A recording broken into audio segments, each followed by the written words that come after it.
You have held 17 different world speed records at one time or another. You're a member of the famous Lear family that all Nevadans are pretty much familiar with. His father had developed the Lear jet, and he had a passion for secret planes. So he and a group of people, they called them the interceptors, would go out into the Nevada desert and would sit outside of Area 51, the Nevada test site, to see what was flying around in the sky.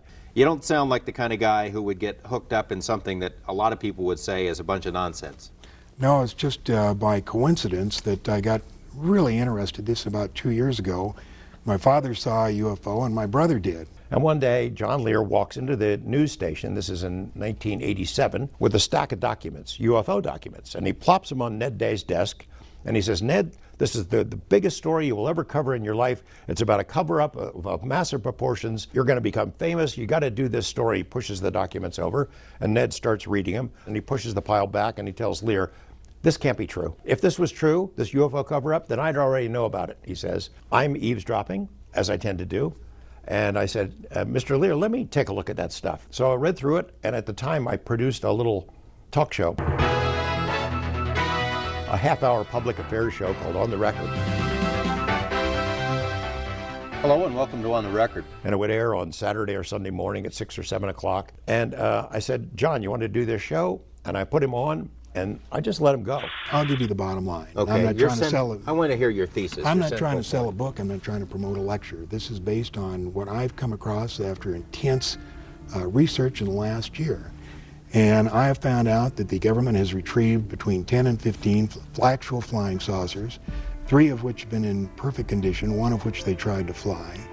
They have between 30 and 50 alien bodies in cryogenic storage. We even have the name of the person whose job it is to show these bodies to the heads of state and the people who are authorized to see them. They represent at least 5 different civilizations. Okay, you mentioned the saucers and the bodies. Now, what kind of proof do you have that is true? How do you know that? Well, let me take a look. Let me read to you first what the Air Force says about the bodies. First of all, I'm going to read from the Introductory Space Science, Volume 2, Department of Physics, United States Air Force. This is Chapter 13, Unidentified Flying Objects. Now, this is what the Air Force has the students at the Air Force Academy read. And it says, the most commonly described alien is about 3.5 feet tall, has a round head, arms reaching to or below his knees, and is wearing a silvery spacesuit or coveralls. It blew me away. It blew away our audience. I didn't know what to make of it, really. And looking back on the tape of that show, I can see the expressions on my face. Is this for real? Yeah. This guy making this stuff up? He's nuts. Coming up, opening the vault to decades of UFO bombshells. April 25th, 1964 was the first official communication between our government and the aliens. I've had my life threatened by them, my wife's life threatened by them. Revelations. What we've learned this week is that the government has lied to us about UFOs, has withheld information, has spied on UFO organizations, and has discredited UFO witnesses. And steps the government may be taking to keep secrets. The military has been installing secret sensors on public land surrounding the base. So there's your transmitter right there. Plus, we set off to find Area 51 for ourselves. Light just turned off again. Why you should never wrap your...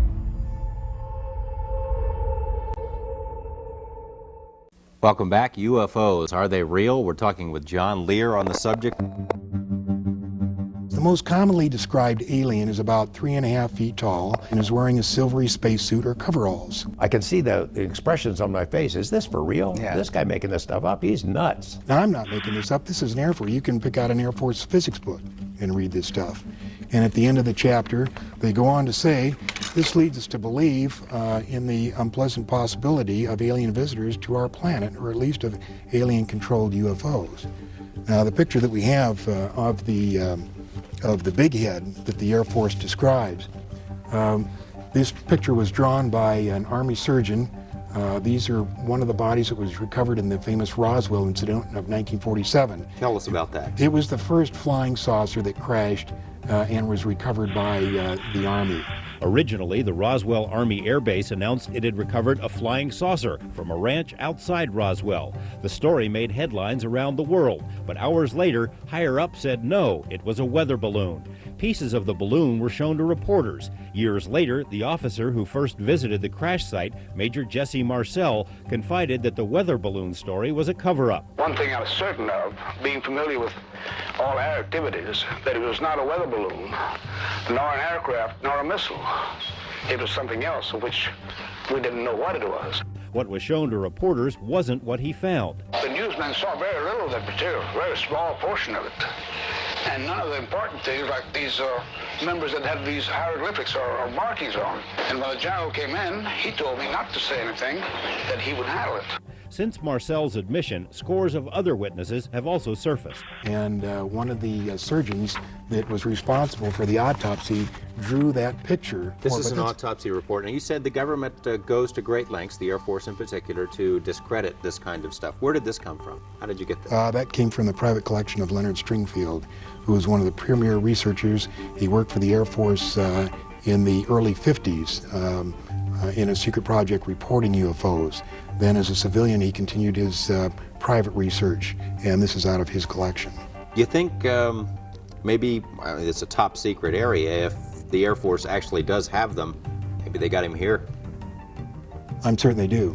Up at the test site, there's a report that of the 3 that they got in perfectly good condition, at least 1 is up at the test site and has flown, and 1 was being flown as of 1981. By us? By us, yeah. We mentioned at the top of the show that perhaps a breakthrough might be coming, that some of these people from MJ-12 or from the Project Blue Book who are in on the government's research and who saw some of this stuff might be ready to talk. We got about a minute left. Why don't you tell me about that? It's our information that that part of MJ-12 wants to release it, part of it doesn't. We're hoping that we can do this, but of course, as researchers, we're not aware of all the ramifications. We just know of what we're looking at. So we would like to see them release it, but we really don't know if they are. Okay, John Lear, it's been very interesting. You keep us posted. Sure will. Thank you. We'll see you next week with more of On the Record. And as soon as that aired, I started getting calls, and it didn't stop. What was the deal on that guy? Is that for real? Do you have any more information? Are you going to do that again? I realized this topic touches the pulse of the public in a way that I did not understand and did not appreciate at the time. I had him back on again the following year, and in between I started reading about UFOs, just trying to separate wheat from chaff. It's a gigantic learning curve, and figuring out what makes sense and what's real is really hard. So I tried to educate myself and get ready for that next Lear appearance, and the response from the public was even bigger. Now, on April 25th, 1964, was the first official communication between our government and the aliens. 3 saucers landed there by prearranged agreement. It was filmed by 5 high-speed cameras, 68,000 feet of film. The reason we know this is because in 1972, when they were going to release the first information about UFOs to the public, a very knowledgeable writer, his name was Robert Emenegger, was asked by the agency to write a documentary, which he did. And they were going to release this thing, and we had the whole history of the UFOs, and the last part of the documentary was the footage of the saucer landing. But in 1973, when they're ready to go, we had Watergate. And they were faced with 2 problems. Number 1 is they didn't think the public could handle 2 traumatic experiences at the same time. And number 2, they thought that the public would perceive this picture of aliens and spacecraft as a ploy by Nixon to divert the attention from Watergate. The inevitable result of these charges has been to raise serious questions about the integrity of the White House itself. So they shelved it. The documentary actually came out. It was narrated by Rod Serling, but instead of the real footage, they had drawings of these flying saucer landing, and they said, Rod Serling says, let's look at an incident that might happen in the future, or perhaps could have happened already. Future, or perhaps could have happened already. According to John Lear, this is the only snippet of real UFO footage that aired in the documentary. You believe, in part, that the movies E.T., Close Encounters of the Third Kind, were not entirely just the creative products of some Hollywood director, that maybe there's more to that. Why don't you explain? They were carefully guided by representatives from MJ12, who is this organization that is in charge of the cover-up, in order to get us ready for the release of the information that there are indeed aliens. To prepare us that the idea of benevolent aliens from outer space are going to help us out. Unfortunately, they're not so benevolent. So they made probably one of the most disastrous mistakes when E.T. was put out. At that time was before we discovered what I call the double cross or the grand deception. And they were trying to get us used to the benevolent little creatures, but that isn't the case. I had him on a third time in 1988, and he hinted at the time that he met this guy who was trying to get hired at this place out in the Nevada desert, and that he thought it was going to be a really big deal. John Lear's new friend not only knew what was going on out there, he knew when and where to look to the skies. Good evening, this is John Lear. In March 1989, he accompanied a small group to the outskirts of Area 51. 3 Wednesday nights in a row, they watched a glowing disc rise above the mountains over Papoose Dry Lake. Did you see that move it did? No, I didn't. It went The person who initiated the desert outing was a scientist who claimed he worked at Papoose on flying saucers. That scientist was interviewed live on television in May 1989 from Lear's driveway. What George didn't know was that this would be even bigger than John Lear. It turned out to change everything we know about the government and UFOs. Coming up, the bombshell interview that opened the floodgates. What about aliens? Any of those up there at Groom Lake? I really want to steer away from that right now. The phones go crazy. I get pulled off the set. The general manager comes back. What the hell was that? Is this for real? What did you just do? And what was discovered out in the middle of the Nevada desert. By the way, that's Area 51 out there. Oh, is it? Yeah, that's Groom Lake. That's Papoose Lake. There's a movie right there to the left. See the left side of the frame?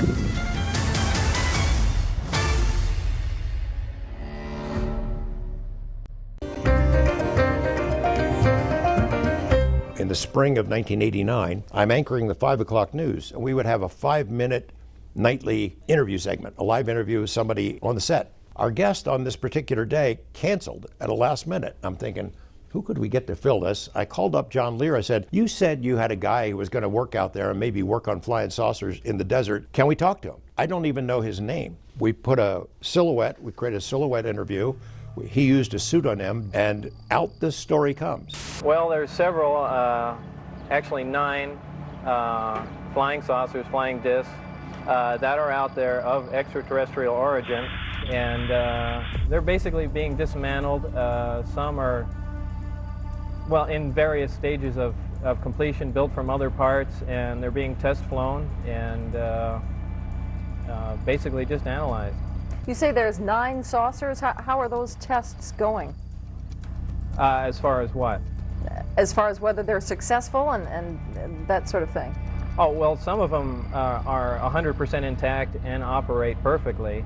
The other ones are being taken apart. I was involved mainly in propulsion and the power source.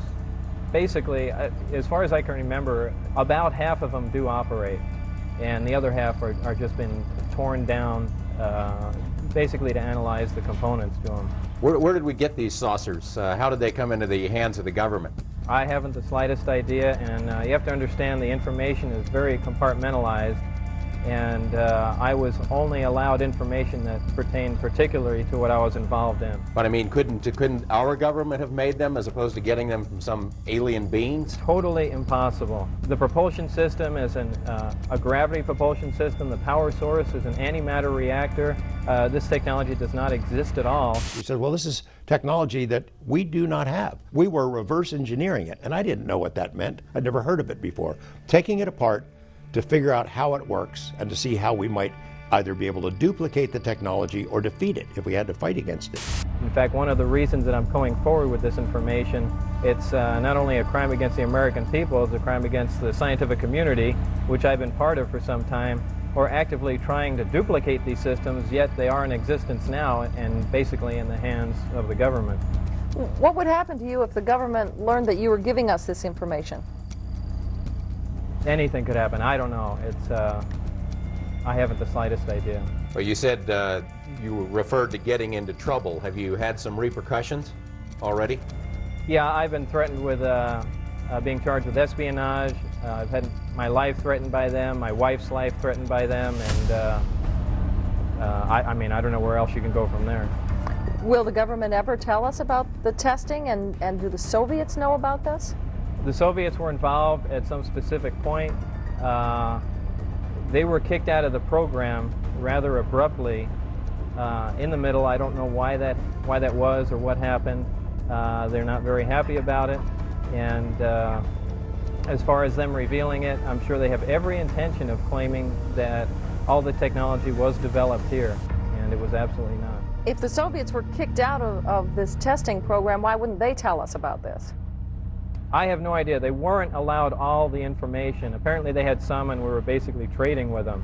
As far as whether they have disks or not, I don't know. I don't even know if they had knowledge that we actually had any there. But they were involved to some extent, and I don't know how much. What about aliens? Any of those up there at Groom Lake? I really want to steer away from that right now.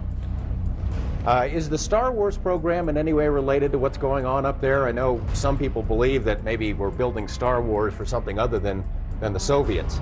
This directly taps out of the Star Wars budget, which is very hard to follow because it requires huge amounts of money. It also it taps out of a lot of other places too that would be very hard to track down. But yeah, Star Wars is directly related to it. The United States Navy is the part of the government that really maintains control over this. Well, we want to thank you for joining us. Pretty interesting stuff you've got to say. Thank you. Thank you, sir. Well, more news in just a moment. I mean, we couldn't get away with it now. We'd done no vetting at all, had no business doing it. He tells me this story. The phones go crazy. I get pulled off the set and pulled into the news director's office. The general manager comes back. What the hell was that? Is this for real? What did you just do? I said, look, I don't know if it's real. I have no idea. We just wanted to do an interview, but I'm going to find out.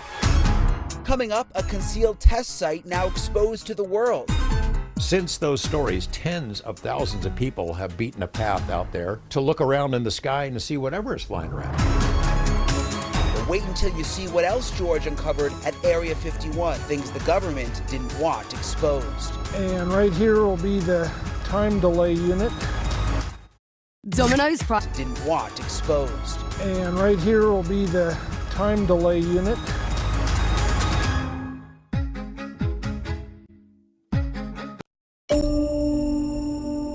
Well, there's several, actually 9 flying saucers, flying discs, that are out there of extraterrestrial origin.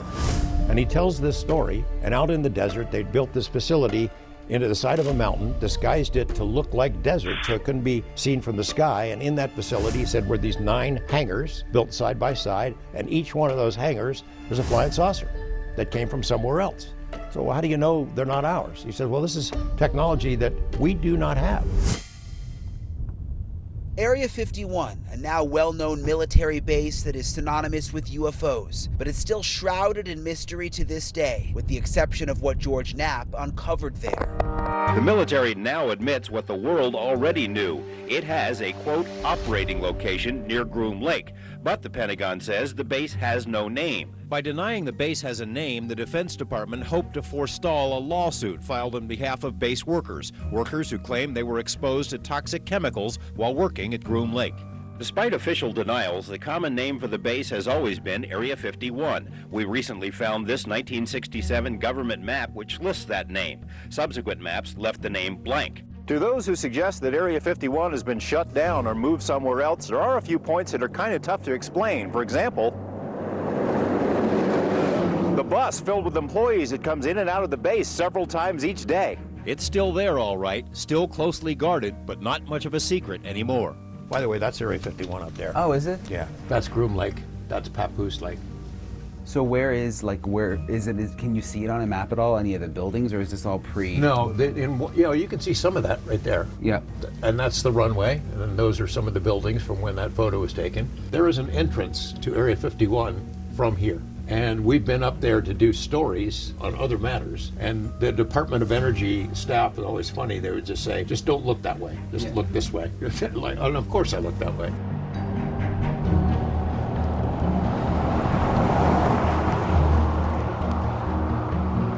Area 51 is about 150 miles outside of Las Vegas. We're on our way there now on a highway actually called the Extraterrestrial Highway. And this is a route that George has taken dozens and dozens of times over his career.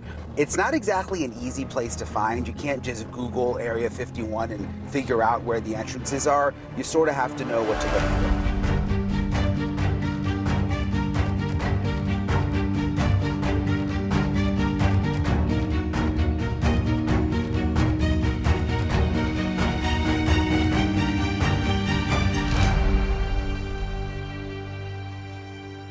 Okay, so we made it out here to Area 51. It is so eerie and quiet out here. We had to go down this long, windy dirt road off the main drag, the Extraterrestrial Highway, to get out here to the entrance. You really cannot get very close. Behind me, about a quarter of a mile, is one of the guarded entrances. There's barbed wire, there's armed guards there. We're pretty sure that they definitely know we're here.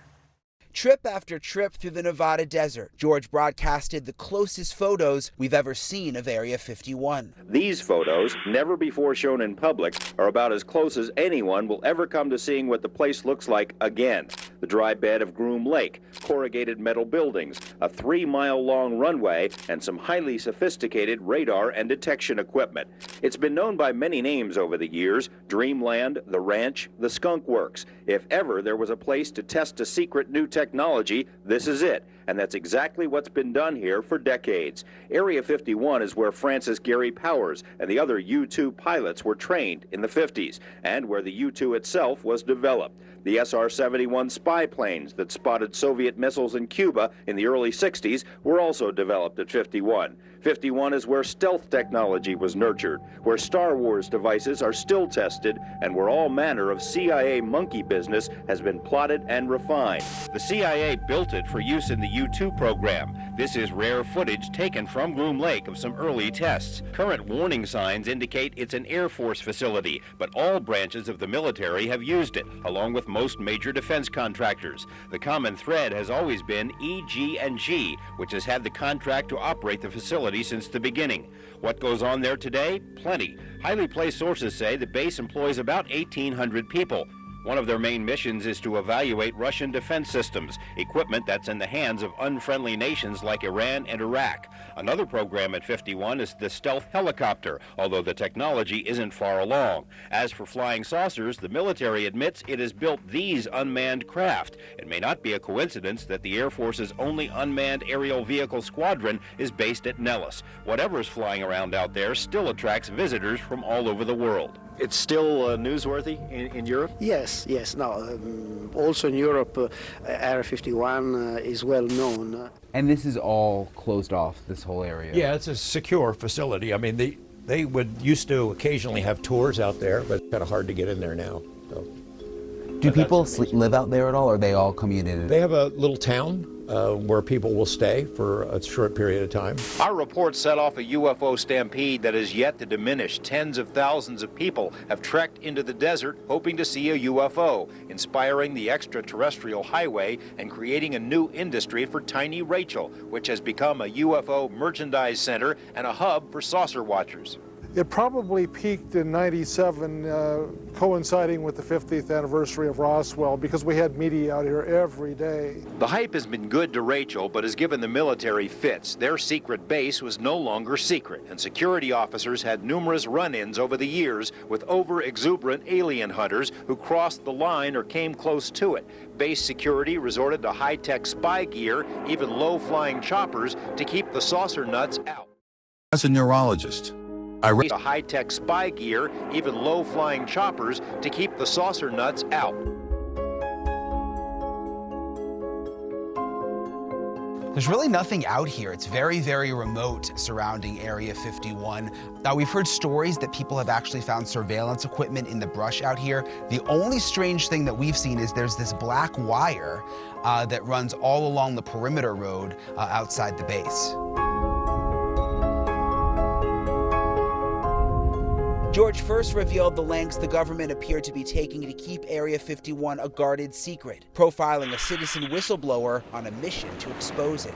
I found 31 or 32 of them so far. Retired astronomer and desert rat Chuck Clark has a new hobby. He's prowled the hills and deserts of Lincoln County for several years now. Over the past few months, he's discovered the military has been installing secret sensors on public land surrounding the base. Using a frequency counter, he can tell when his vehicle has tripped the sensor. When that happens, he looks for the hard-to-spot wire atop the device. This is our sensor right here. Then he digs them up, takes pictures, and puts them back. There's your transmitter right there. And we'll come around here. And right here will be the time delay unit. And you'll see it's clearly marked U.S. government property. Clark isn't a terrorist or spy, but is angered that hikers, four-wheelers, or photographers, anyone who uses the backcountry, is being monitored by the military on public land, miles from the boundary of the base, a boundary which is clearly marked by ominous signs. It's a little overkill in my opinion. They have about a 25-mile buffer zone out here, and it's all terrain like this. It gets rougher as you go. Why they have to put stuff outside the line, it escapes me. During the I-Team's visit last week, 2 sensors were located, and base security wrote down the plate numbers of our vehicles. We returned 5 days ago and drove to the rear entrance of Area 51. 3 days after our visit, FBI agents working with Air Force Intelligence and the Joint Terrorism Task Force raided Clark's home in Rachel and seized photos, records, and his computer. Is it legal for anyone to touch military sensors hidden on public land? The government doesn't think so, although Clark hasn't been charged with anything. Is the military trying to silence this outback gadfly? And they're sort of paranoid about this location, and I don't see why. After those stories, Area 51 was changed forever. It created so many headaches for the camo dudes and the people that patrol Area 51 and try to keep the public out. The so-called camo dudes have assumed legendary status. Oddly, despite all the security headaches, the alien lore has seemingly been embraced by the military. Base personnel are regular customers at the Ailey Inn. I let them come here and have a quiet time. I don't try and get into their own personal stuff. I don't want that, because if we started to pry, they'd back away. Yeah, a lot of the patches and caps and things, they, probably half the guys on the base out there have them. We know guys that work there that have come in and bought things to take out there because they don't have any official things. Since those stories, tens of thousands of people have beaten a path out there to look around in the sky and to see whatever is flying around, UFOs or secret planes. Every major news organization in the world has beaten a path to Area 51's door. A lot of them made fun of me and fun of the whole alien scenario, but they've all been out there. It's one thing to make fun of our stories about Area 51, but you've never been out there sitting in the desert night after night as we've done. You haven't interviewed the witnesses. You haven't dodged the security guards and coyotes and filed the FOIA request. You haven't done it. Coming up, retaliation against the Area 51 whistleblower. It's as if someone has made him disappear. Well, they're trying to make me a non-person. And all these years later, what secrets does Area 51 still hold? Something's out there. We went to find out. Light just turned off again.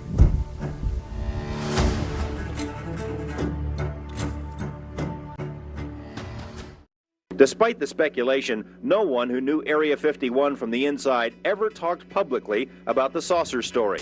Well, there's several, actually 9 flying saucers, flying discs, that are out there of extraterrestrial origin.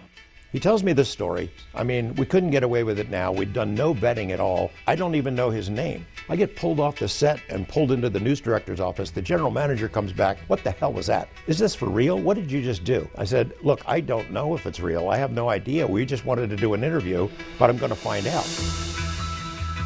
The live interview with the shadowy Dennis drew international attention. Actually 9 flying saucers, flying discs. Despite numerous inquiries and feelers, Dennis has remained anonymous until now. Sodal, the news director, and I arranged to meet this guy. We went up to Lear's house. It was sort of an uncomfortable situation in the beginning because Lear wanted to control the whole thing. He wouldn't tell us the guy's name, but the guy had signed a guest book at the entrance to Lear's home. So I already saw his name. I knew what it was. His real name is Robert Lazar, a young scientist with eclectic interests. The choice of Dennis was an inside joke. He says that's the name of his superior at Groom Lake. It wasn't a joke to Dennis. He called right after and he said, "Do you have any idea what we're going to do to you now?" And I said, "Well, no." He hung up the phone. Lazar's story is by any standards fantastic. He says he's telling it in order to protect himself. We go in there and we start talking to the guy who turned out to be Bob Lazar. He told us his life story, where he'd gone to school, where he'd worked before, and some of what he had seen out there. He says he was hired to work at an area called S4, which is a few miles south of Groom Lake. At S4, he says, are flying saucers, antimatter reactors, and other working examples of technology that is seemingly beyond human capabilities. Right, this came from somewhere else. I mean, as bizarre as that is to believe, but I mean, it's there. I saw it. I know what the current state of the art is in physics, and it can't be done. After 3 or 4 hours of grilling him, we look at each other and go, holy crap. After 3 or 4 hours of grilling him, we look at each other and go, holy crap. What if this is real? What if this is true? This would be the biggest story in history. But it's also perilous for us. If we go after it and it blows up in our face, it could destroy not only my reputation and his, but that of KLAS too. Checking out Lazar's credentials proved to be a difficult task. He says he earned degrees in physics and electronics, but the schools we contacted say they've never heard of him. He also said he worked as a physicist at Los Alamos National Lab, where he experimented with one of the world's largest particle beam accelerators, a half-mile-long behemoth capable of generating 700 million volts. Los Alamos officials told us they had no records of a Robert Lazar ever working there. They were either mistaken or were lying. A 1982 phone book from the lab lists Lazar right there among the other scientists and technicians. A 1982 clipping from the Los Alamos newspaper profiled Lazar and his interest in jet cars. It, too, mentioned his employment at the lab as a physicist. We called Los Alamos again. An exasperated official told us he still had no records on Lazar. EG&G, which is where Lazar says he was interviewed for the job at S4, also has no records. It's as if someone has made him disappear. Well, they're trying to make me a non-person. Explain. You called where? Well, the schools that I went to, the hospital that I was born at, past job, and essentially nothing comes up with my name in it. He smiles, but out of futility, knowing the whole thing must sound ridiculous. I don't think there's any secret flying saucers at Area 51. I suspect that there was something like that out there at one point because of people that I know have seen it. So where would they be now? Well, either they moved them further out into the Nevada test site. If you're out there at night, you will see these pockets of light that pop up in the darkness at places that do not exist. Something's out there. After the sun goes down, it is a different vibe out here. It's almost totally pitch black. If we switch to the night vision, you can see better out here. I've never really experienced anything quite like it. There's no city lights. The military base, Area 51, is behind me. It's just wide open. The noises are interesting because it's obviously nature noises. You can hear the crickets. But then we've also heard military aircraft for the last probably hour or so.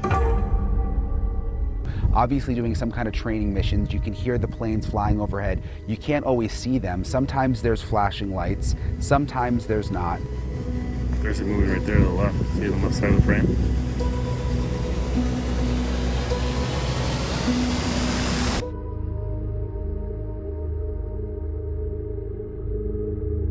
And there's also been some other lights that have sort of popped up over the mountains and also in the brush.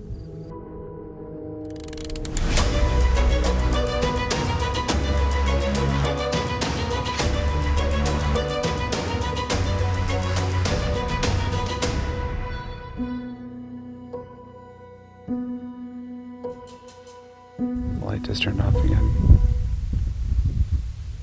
Oh, there's a plane. It's true. What I have seen is true. I don't know about the big story, where they came from, what they're like, but certainly these crafts came from another, not just another planet, another solar system entirely, extremely far away, and they're here.